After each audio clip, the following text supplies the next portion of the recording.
नमस्कार और जोहार। आए दिन आपको न्यूज चैनल्स और अखबार पर कोई न कोई ईडी से संबंधित कारनामे सुनने को या पढ़ने को मिल ही जाती होगी। और कुछ दिन पहले ईडी ने झारखंड में काफी बवाल भी मचाया था। झारखंड के पूर्व मुख्यमंत्री हेमंत सोरेन की गिरफ्तारी के वक्त पूरे देश की मीडिया की नजर झारखंड पर थी।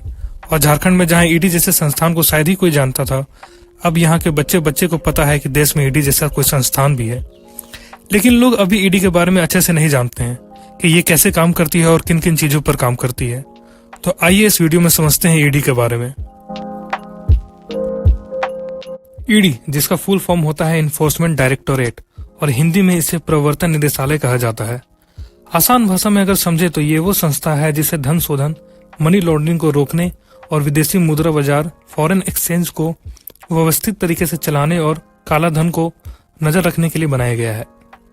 इसकी स्थापना 1 मई 1956 को हुई थी, जिसका हेडक्वार्टर दिल्ली में है और इसे हेड करते हैं एक IRS रैंक के अधिकारी। निदेशालय के वैधानिक कार्यों में कुछ अधिनियमों का प्रवर्तन शामिल है, जिसमें पहला है the prevention of money laundering act 2002, Hindi में धन शोधन निवारण अधिनियम 2002। इस एक्ट के तहत ईडी के पास अधिकार होता है मनी लॉन्ड्रिंग से प्राप्त संपत्ति को जब्त करना, अपराधी के खिलाफ मुकदमा चलाना और विशेष अदालत में अपराध से प्राप्त इनकम का या संपत्ति का अस्थायी रूप से जब्ती करवाना।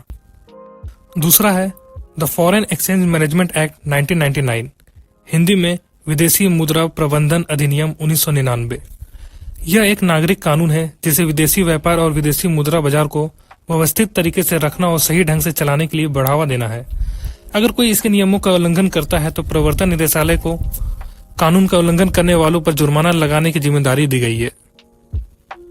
तीसरा है the fugitive economic offender act 2018, Hindi में भगोड़ा आर्थिक अपराधी अधिनियम 2018। यह नियम उन आर्थिक अपराधियों के लिए बनाया गया है जो भारत छोड़कर विदेश भाग गए हैं। यह एक ऐसा कानून है जिसके तहत निदेशालय को ऐसे भगोड़े आर्थिक अपराधी जो गिरफ्तारी से बचने के लिए भारत से बाहर भाग गए हैं, उनकी संपत्ति को जब्त करना है, कुर्क करना है।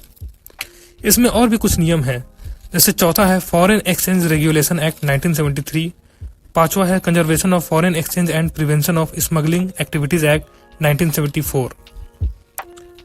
वैसे कुछ लोगों का कहना है कि ईडी अपने पावर्स का मिसयूज करती है एक्टिविस्ट और विपक्ष के खिलाफ, क्योंकि उनका मानना है कि ईडी रूलिंग गवर्नमेंट के साथ मिलकर काम कर रही है। आपकी इसमें क्या राय है, आप मुझे कमेंट करके बता सकते हैं। और अगर आपको ये वीडियो अच्छा लगा हो तो आप इसे लाइक भी कर सकते हैं। आज के लिए इतना ही।